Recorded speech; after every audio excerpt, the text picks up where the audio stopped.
Conceptual Geometry, Unit 9, Day 2, Arc Theorems. Here's a warm-up. I want you guys to look for radii that form an isosceles triangle. Now, there's only one triangle in the circle, so it should be pretty easy to figure out. Since those two are both radii, that creates an isosceles triangle, so these two angles are equal. From yesterday, we talked about a central angle being equal to its arc. So the first thing I would find very quickly here is the measure of angle x, which is 95 degrees. So that's easy to get. Now, since that triangle is isosceles and x is 95 degrees, I can find angle z, because it's the same as the other one, by simply doing 180 minus 95, all right, which is 85. And then taking that and dividing it by 2. A decimal, but we can get decimals, especially 0.5s, when you take an odd number and divide it by 2. And then the last thing we need to get is arc y.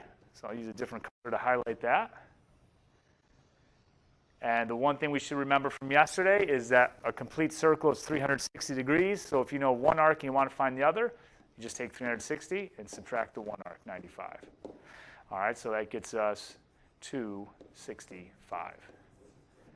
And that'll be y. Next, we're going to talk about 3 arc theorems. These will be added to our reference sheet. You'll be able to use that on the exam. Number 1, the measure of an inscribed angle. So a quick review of what an inscribed angle is from yesterday. Let's draw one. An inscribed angle is an angle formed by 2 chords. So it's that angle right there. And this is its intercepted arc. And it's an easy formula to find an inscribed angle. And it is equal to half the arc. Angles inscribed in a semicircle. So again, let's just get a visual here. A semicircle is half a circle. So you draw in a diameter. That part of the circle is a semicircle. If I inscribe an angle there, since an inscribed angle is equal to half the arc, and the arc would be 180 degrees, half of 180 degrees is 90 degrees. So angles inscribed in a semicircle are right angles.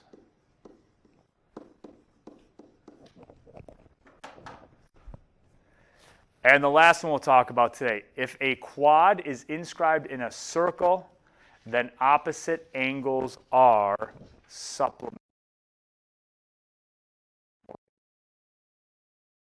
Quite as intuitive. Fortunately, we don't use it a whole lot. Let me put a couple variables in here, an x and a y.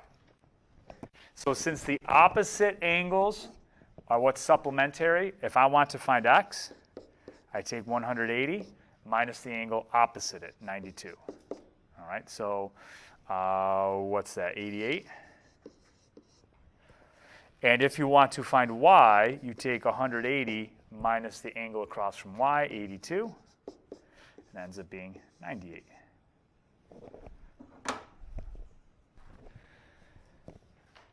So now let's try to solve a few of these circles for x. It's going to vary based on what type of angle I give you.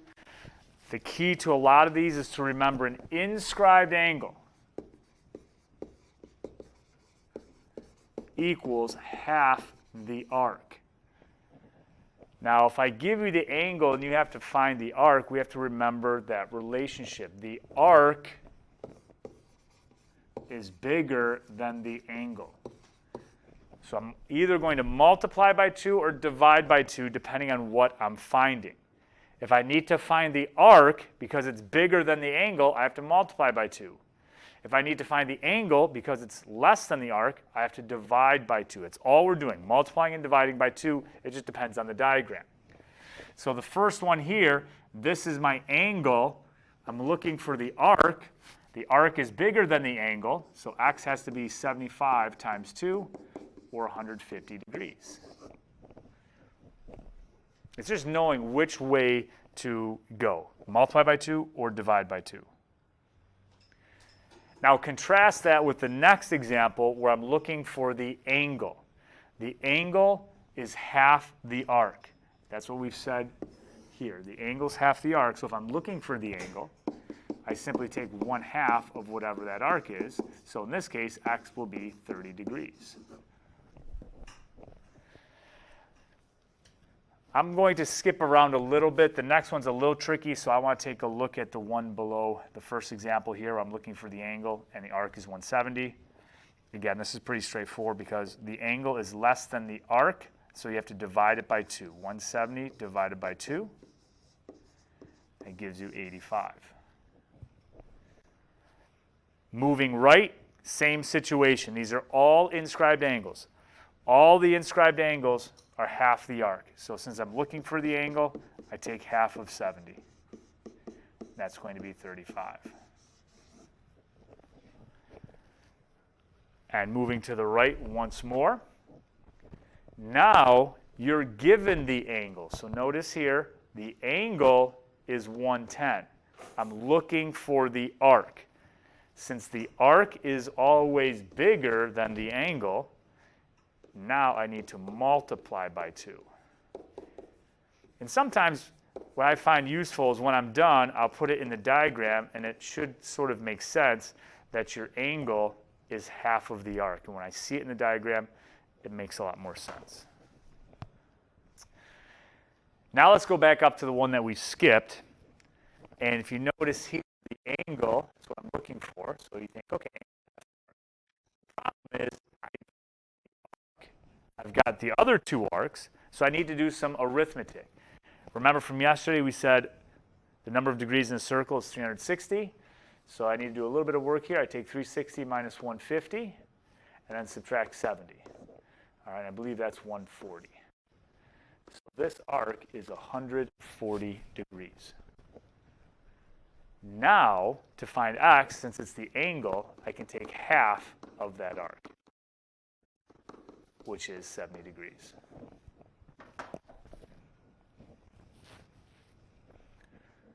Okay, let's take a look at the last row.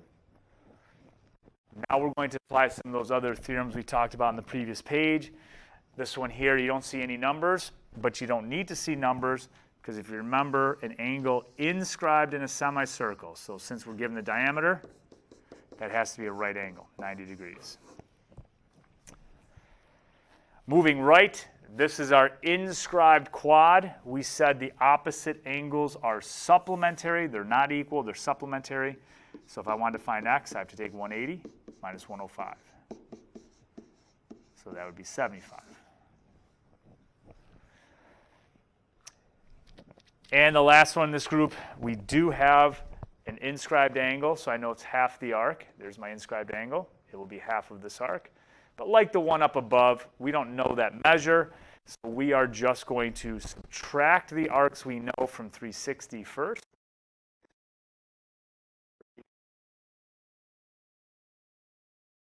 Which means this arc is 300. If the arc is 300 and we need to find the angle, we take half of it. So that will be 150 degrees. Our last 2 examples. We have an inscribed quad here, so it's probably very similar to the one up above. We just have to write in the information.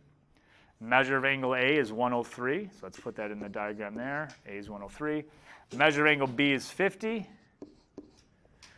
Find the measure of angle C and find the measure of angle D. So I'm just applying that same concept. The opposite angles are supplementary. So to find C, I take 180 minus 103. That's 77. Pretty straightforward. To find D, it's supplementary with 50. So I take 180 minus 50, and that's 130.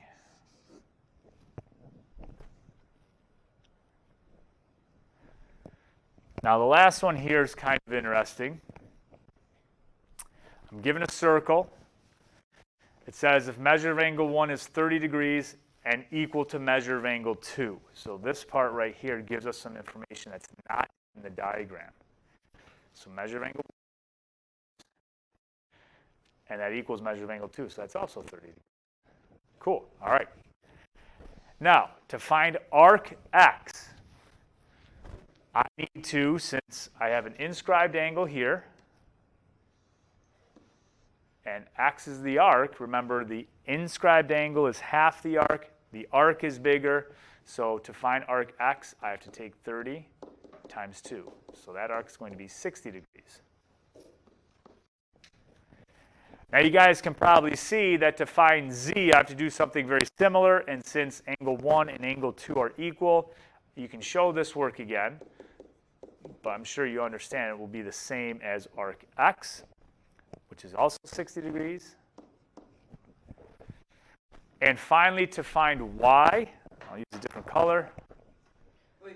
That's going to be what's remaining. So I have to take 360 minus 80 minus 60 minus 60, and that's going to be this arc right here. So that will be 160 degrees. All right, and that concludes lesson 9.2.